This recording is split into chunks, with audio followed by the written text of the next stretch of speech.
ما یک دل بوده با صد زبان. Tillarimiz xilma-xil, dillarimiz, maqsadimiz, vatanimiz bitta. O'zbekiston xonai umumiy ma. O'zbekiston umumiy uyimiz. O'zbekiston nash общий dom. Vatandosh, Hamvatan. do'stlik, tinchlik, hamjihatlik, milliy va diniy bag'rikenglik, mehr-oqibat haqidagi ko'rsatuv. ما برای وصل کردن آمدیم، نه برای فصل کردن آمدیم.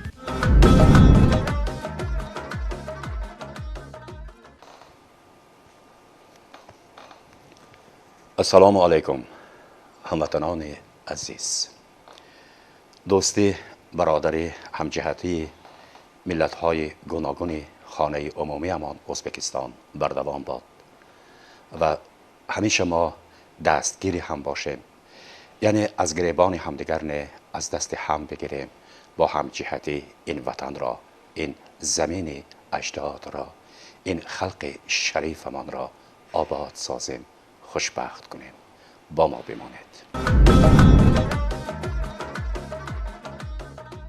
ویروس تاجدار یعنی ویروس کرونا دروازه خاندانها را، دروازه شهرها را، دروازه کشورها را بست، اما متاسفانه دهان غیبت را، تهمت را، اندیشه های سبک را، سخنهای نزاع انگیز را نبسته است. سخن درباره آن می رود که بسیار همدیاران ما متاسفانه بدون یگان اندیشه، بدون یگان تحلیل در شبکه های اجتماعی برآمد می کنند و اینجا ما گشته و برگشته تاکید کردنی هستیم که در شبکه اجتماعی برآمد کردن، فکر و مقصد خود را گفتن، طلبات خود را بیان کردن، حق و حقوق خود را طلب کردن، حقوقی همه شماست. اما در برابر این نباید فراموش کنیم که تحقیر یا به اساس به یگان مسئله دخل کردن و خاصتاً به شخصیت انسان دخل کردن نتیجه خوب ندارد و این هم در نزد خلق و هم در نزد خلاق یعنی آفریدگار گناه محسوب می شود و عزیزان شما این را از من بهتر می دانید. شاعر زنده‌نام لایق شیرعلی در یک شعرش میگوید، مضمونا نقل میکنم، میگوید که بعضی ها دعوا میکنند که من اگر به جای فردوسی می بودم بغیر از شاهنامه غزل و رباعی ها نیز می نوشتم. من اگر به جای عمر خیام می بودم در برابر رباعی داستان ها نیز می سرودم. اما آن ادعاگر به عقل بار نزد خود سوال نمی گذارد که او بر جای خود چی کرده است. امروز متاسفانه می بینیم و همین گونه ادعاها و همین گونه سخنهای بلند پرواز پاپولیستانه، هنگام طلبانه در شبکه های اجتماعی زیاد می شود و حتی می گویند اگر من حاکم می بودم، اگر من پرزیدنت می بودم، اگر من سروزیر می بودم فلان فلان فلان فلان کارها را می کردم.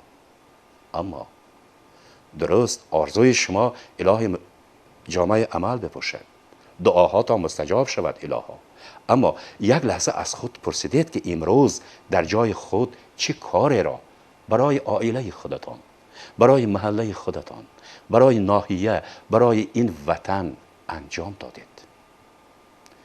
آیا وقتی آن نمآمد که همین سوال را به خودمان دهیم و از خودمان پرسیم که ما خودمان چه کاره هستیم؟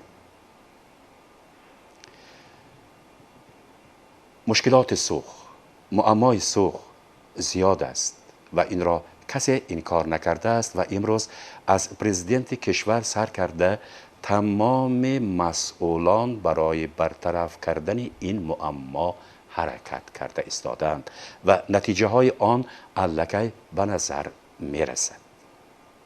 اما حقیقت زندگی افسانه نیست کتاب نویسی نیست، آرزو پروری های خیالی نیست.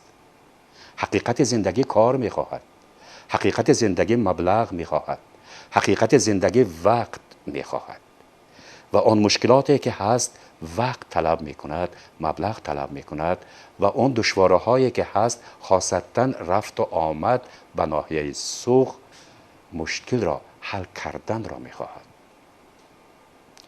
با یک تاسف میبینم وقتی که در شبکه اجتماعی خبر پیدا میشود که مثلا در سوخت نیروی برق گذاشتن یا فلان انشاءات به استفاده سپارده شد یا فلان راه محله منفرش کرده شد، در زمان پایان آن نوشته های پیدا می شود که این همه بیهوده است و باید ما مسئله راه را حل کنیم. عجایب. عزیزان، این سخنها از یک طرف درست است، اما اگر ما درستتر اندیشه کنیم زود پی میبریم که برای حل مشکلات مردم سوخ و واحه سوخ راهبر دولت ما، حکومت مملکت، حاکم ولایت و دیگر دست اندرکاران مسئولان حرکت کرده ایستاده اند در دایره امکانیت و وکالت خود. مسئله راه باشد این مسئله بین المللی است. این فقط در اختیار ازبکستان نیست.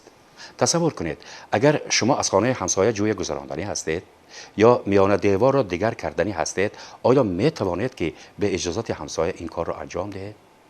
و اگر همسایه شما قیصر و گبنادرا باشد مسئله چگونه می شود؟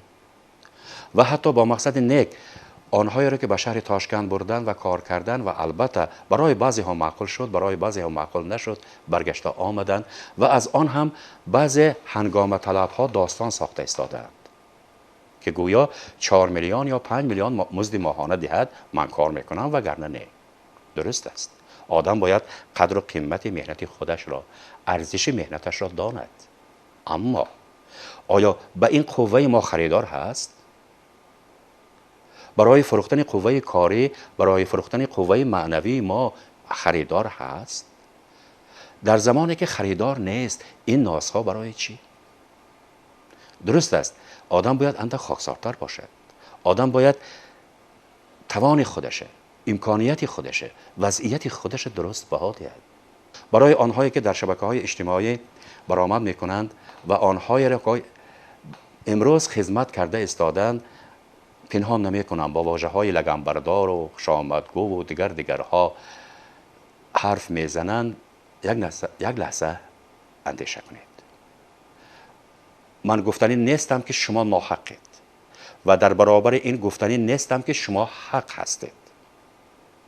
یک کسی را پیش از گناهکار کردن، دشمنی خلق اعلان کردن، دشمنی سوخ اعلان کردن، یک بار به فراست اندیشه کنید. آیا حکم سود هست؟ آیا گناه های آن اثبات شده است؟ ما خوب میدانیم برای گناهکار کردن کسی فقط پروردگار حق دارد. در مسئله دنیاوی در جمعیت قانونی باشد، حقوقی باشد، فقط سود حق دارد که بگوید این یا آن آدم گناهکار است. ما با این چی میخواهیم؟ به نظر من چنین میرسد که بسیار برآمد کنندگان، بسیار فعالان و در ناخنک ستاره های شبکه های اجتماعی برای شهرت پرستی و برای آنکه دانید که من غمخوار شما هستم، دانید که من درد سوخت برای من بیگانه نیست و برای آبروی ساخته جمع کردن این کار را کرده ایستادند. این را هم فراموش نکنیم. وگرنه آنها پیش از آن که کسی را تنقید کنند باید اندیشه میکردن که من خودم چیکار کردم. تنقید کردن آسان، مصلحت دادن آسان، اما کنی تکلیف. خب حاکم سوخت یا دیگر راهبر ناز کار نمی کند، خیر فلانی لگنبردار است، تکلیف کنکریت، تکلیف مشخص داره. به همین خاطر من میخواستم همدیاران عزیز، من اگر شما را اندکی تنقید کردم، این تنقید شما نیست، تنقید اندیشه های شماست. و امروز به تکرار میگویم برای حل مشکلات سوخت، برای حل معمای سوخت از پرزیدنت تا خردترین کارگران حرکت کرده ایستادند. البته در جای خطاگی می شود، در جای منمنی می شود، در جای کمبودی می شود، به این علاج ندارد. به جای سخن فروشی کردن، هده بیهوده کسی را گناهکار کردن، به جای به همدیگر را سنگ پرتافتن، تحقیر کردن، بیایید دست را به دست نهیم. در این شرایط پاندمی، در این شرایط بسیار حساس فتنه نانگیزیم. از گریبان همدیگر نه، از دست همدیگر گیریم، سوخ را، فرغانه را، ازبکستان را آباد کنیم. خواجه حافظ شیرازی که صدها کره داناتر از من و شماست تاکید کرده است: ای برندان مکنه زاهدی پاکیزه سرشت، که گناه دیگران بر تو نخواهند نوشت. من اگر نیکم و گر بد، تو برو خود را باش. هر کسی آن درود عاقبتی کار که کشت. ناامیدم مکن از سابقه لطف ازل، تو پسی پرده چی دانی که چی خوب است و که زشت. کی بودن کی را، بدی یا نیکی، این یا آن را وقت نشان می‌دهد. من می‌خواهم ما دست به دست بگذاریم و برای حل مشکلات یک جایه برادرانه با همجهتی حرکت کنیم. در واقع برای حل مشکلات جوانانی که در شهر فرغانه ماندن با تشبث حاکمیت ولایت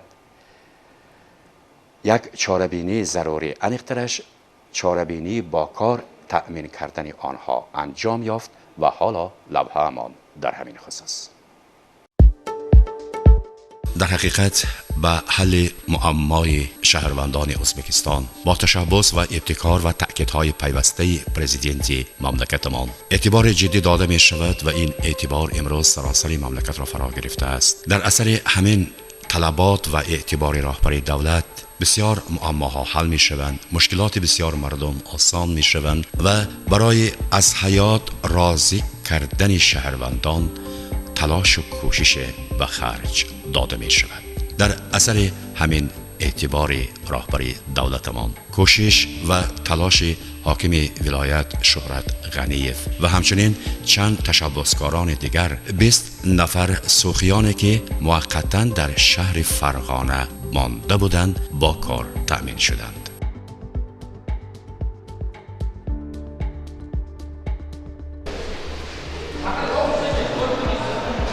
حالا ما حرکت میکنیم که با چند نفر جوانان سوخی که در بنیاد کارگاه نو فابریکه استحصالی زرگری به واسطه اشتراک کرده ایستادند صحبت کنیم و در اینجا موافق معلومات های داده شده 15-20 نفر جوانان سوخی کار کرده ایستادند.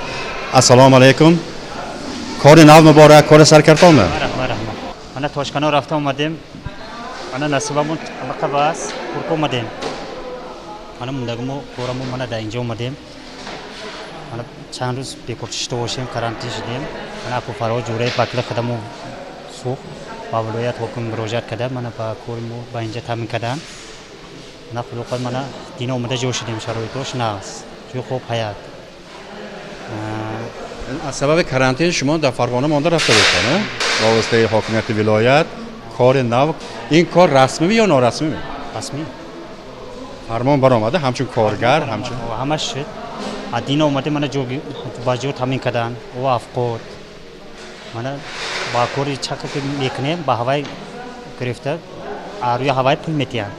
موافق کاری اجرا کرده شده مزد مهنت میتیان. با مهنت کردگمو پول میتیان. خب حاضر شرایط پاندمی یا کارانتین به خاطر شما رعایت ساز می؟ رعایت ساز مونده. بسیار مونده. دزینفکسی ساز، نظارت دکتر حیات، همش ساز خودش کردن. شرایط چقدر؟ شرایطش ناقص. همش 3 محل افراد دو ساز. خودش کرد ناقص. شما این گپ برای تلویزیون گوشید میاد، در حقیقت شرایطش ناقص. شرایطش ناقص. خودتون راضی میشین؟ راضی. خودش کرد. حاضر من شما در سوخ تلویزیون فرغانه پدر و مادرتون میبینن، اهل عائله میبینن، همسایه‌ها، دوستا، همسنفاتون با آنها چی گفتن میخواهید؟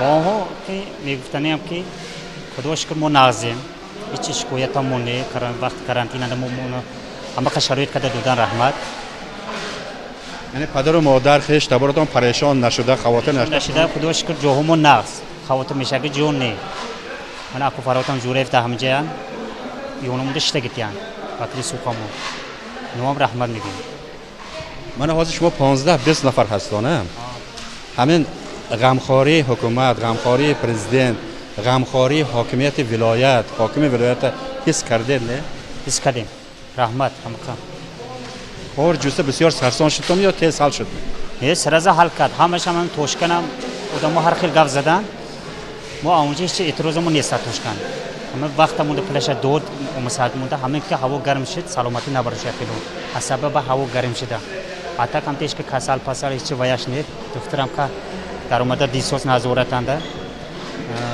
دیستریکسیا دوروها همش سوس هیچ معاموش نیست توشکنه وقتی شرطنامه مهلتی کردن شما مقدار مزد معاش رو شناس شده خانه میکند خدا شکر عدسمو مساقشه کسی تشکر عزیزان در حقیقت امروز وقتی که ما با این جریان مهنتی صوفیان شناس شدیم و با آنها صحبت کردیم دیدیم که واقعا شرایط مساعد فراهم آورده شده است مهنت در همه جا مهنت است و مهنت البته استراحت نیست اما با استراحتش خوش است برای استراحت این نوجوانان شرایط ها فراهم آورده شده است و ما در این جریان شما را شناس میکنیم آنگونه که راهبر دولتمان تاکید نمود در شرایط پاندمی یعنی کرانتین ما باید کار و زندگی کردن را آموزیم و به آن عادت کنیم عصبی با وجود آمده پاندمی راه‌ها با کشور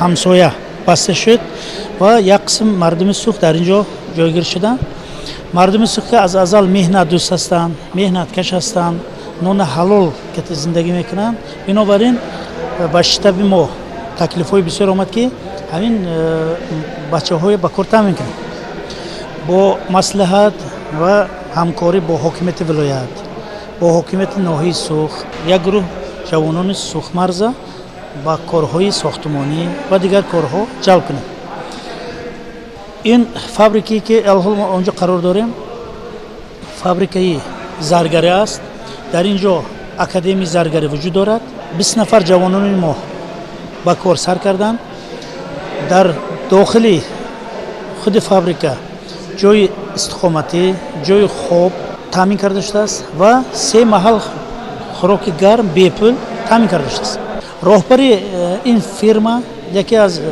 موفق‌ترین تدبیرکاران جمهوری به حساب می‌روند نیت دارند که در ناحیه سوخ هم یک فابریکه کلانی زرگری یک مکتب کلانی هنرآموزی تأسیس در حقیقت با تشبث و ابتکار بی‌واسطه راهبر دولتمان غمخواری حکومت مملکت و اعتبار پیوسته حاکمیت ولایت در سوخ دگرگونی‌های تازه شروع شده ایستاده است سر شد و این را نادیده گرفته نمی‌توانیم امروز این 15-20 نفر جوانان سوخی که در اینجا کار کرده ایستادند و در این دوره پاندمی به خطری آنها تامین شده است شده نه بله اینها از طرف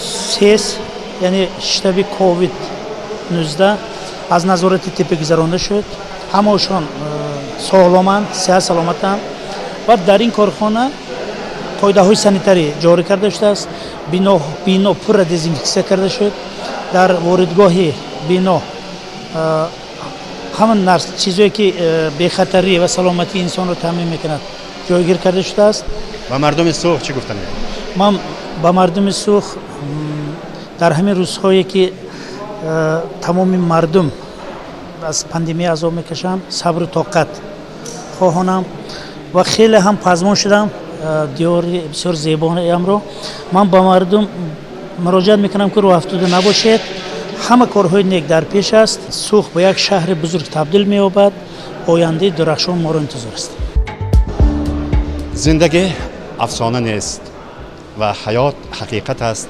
دنیا حقیقت است و از این خاطر یک و یک باره فراهم آوردن شرایط افسانوی تمام شرایط مکمل امکان ندارد نه در ازبکستان نه در یگان کشوری دیگر همه چیز تدریجاً آهسته حل می شود. ولی با این همه ما بار دیگر دیدیم و به خلاصه آمدیم که عزیزان فرزندان شما در تحت سرپرستی غمخواری پرزیدنت قرار دارند و برای آنها تا قدر امکان در دایره وکالت شرایط‌های ضروری برای کار کردن، مهنت کردن، زندگی کردن و آفریدن فراهم آورده می شود.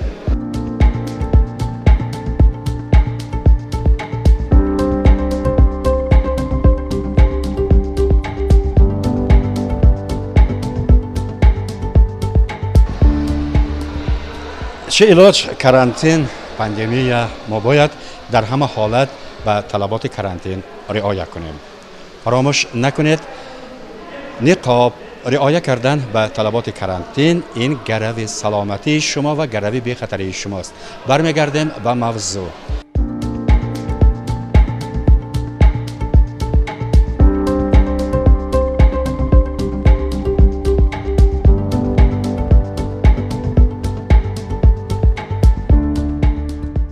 این بنای با حشمت این تویخانه امروز با تشبث حاکمیت ولایت و خاصتا صاحبکار ورزیده به مرکز یعنی به یک کارخانه استحصالی تبدیل یافته ایستاده است.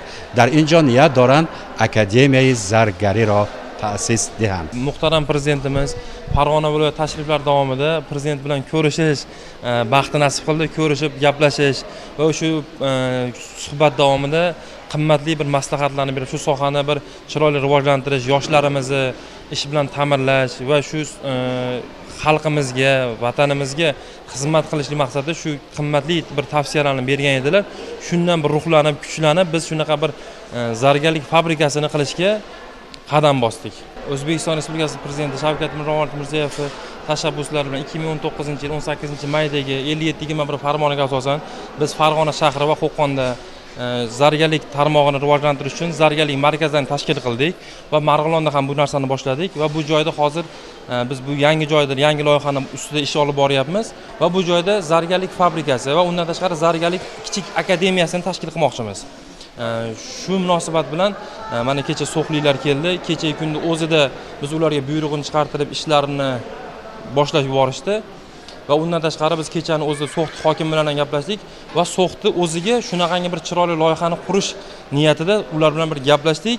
Tez orada xudo xolasa shu ishlarni amalga oshirib biz So'xti o'zida ham alohida zargarlik markazini, zargarlik fabrikasini, zargarlik maktabini, o'sha kichik akademiyasini tashkil qilishlik hozirgi paytda davlatimiz rahbarlari, muhtaram prezidentimiz o'zlarini ham alohida bir tashabbuslari so'xga va viloyat hokimimizni shuncha bir imkoniyatlari, bir yangiliklar, yangi loyihalar qilinayotgan bir paytda biz ham tadbirkor sifatida shu narsaga bir o'zimizni hissamizni qo'shish maqsadida shu So'xda o'ziga ham shunaqa bir yangi loyihani berishdi, yangi loyihani qilishdi bir maqsad qildik va shu So'xdagi bolalarga o'ziga ham aytdikki, shu bolalar bu yerda bir tajriba o'rgansin, biz So'xda o'ziga qilamiz. So'xda o'zini alohida bir ishlab chiqarish. Chunki So'xda o'zi bir so'lim go'shalari bor, o'ziga bir yarasha bir tabiatlarini o'sha joyda o'zida bir alohida ishlab chiqarishni maqsad qildik. Hozirgi pandemiya paytida ko'chaga chiqib ishlash, yotoq joyi boshqa joyda, ovqatlanish joyi boshqa joyda bo'lmasligi uchun biz eshik tagiga o'zi alohida sanitariya qoidalariga rioya qilgan holda bu bolalarni har 2 soatda o'sha o'zini issiqligini o'lchab, dezinfeksiya qilib, shaharda Farg'ona shahar SES o'sha dezinfeksiya qiladigan joylarini o'zlari kelib dezinfeksiya qilib ketyapti hozir. Bularni o'zlari ham rozi va oilalarni o'zlari xohlagan darajada qilib berdik. Hamma sharoitlarni qildik. Menimcha bolalar ham xursand, chunki ular 20 ta, o'zimizni bu yerda ko'p olim. Hozir mana shu joyda o'zida 50 ta odam ishlayapti.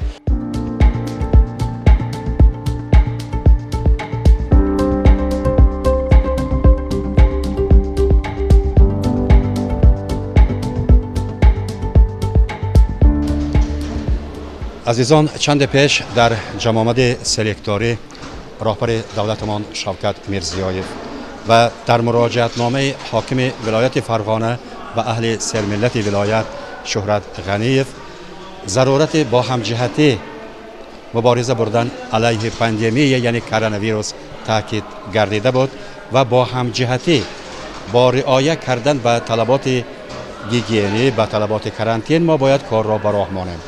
اینجا میخواهیم یک نکته را مخصوصا تاکید کنیم. جوانان سوخی که اینجا کار میکنند، در ساختمان فعالیت دارند، در همین بنا کار میکنند و در همین بنا خواب میروند و در همین بنا برای آنها آشخانه موقتی، یعنی برای چای خوردن و اوقات خوردن شرایط فراهم آورده شده است. عزیزان، من چنانه که دیده استادید، در حقیقت در اینجا شرایط شاهانه نه، البته برای شاه نه، برای کارگر، برای مهنتکش، برای آنه که با مهنت حلال میخواهد زندگی پیش برد شرایط فراهم آورده شده است. و ضمن شناسایی بار دیگر تاکید میکنم، دیدم که این شرایط نسبت اون شرایطی که فرزندان ما در خارجه در شهرهای روسیه کار میکردند 10 برابر اولا تر است. پس میتوانیم به پدر و مادر ما، به خواهر و دادر ما مراجعت کنیم، گوییم که شما از حال فرزندان خود پریشان نشوید. آنها برای شما خودشان را احتیاط میکنند، شما برای آنها خود را احتیاط کنید. من علیشیر، من فرغاننده، من خدا واسکر آزانم یهتا کار گرتم پشمان کتی ریمان. من خدا واسکر جوی خواب، من شرایطش ناز، همه چیزش ناز، جوی باوش زکان ریمان. مو برای سو که پریشان نشویتان و برای سو که مو همه جو ناز تین. آرزومند آنیم که هر یک ما خود را در وطن نه، وطن را در خودمان دوست داریم. و این برنامه ما که مخصوص برای ناحیه سوخ آماده می شود، گفتنی هم که خودمان را در سوخ نه، اندیشه آن که من در سوخ چه موقع دارم و من کی اعتبار می دهد، مرا کی حرمت می کند، نه، بلکه سوخ چی حرمت دارد. ما برای یعنی سوخ را در خود دوست داریم، به خاطر آینده سوخ، به خاطر امنیت و آسایش، به خاطر وسعت نیافتن ملتگرایی، محل بازی و اوج نگرفتن فتنه، تکرار به تکرار میگویم باید از دست همدیگر گیریم، از گریبان همدیگر نه. مرا از بد و بد کردن نگهدار، مرا از هر نفس مردن نگهدار. به من از من رسد درد و بلاها، خداوندا مرا از من نگهدار. سلامت باشید.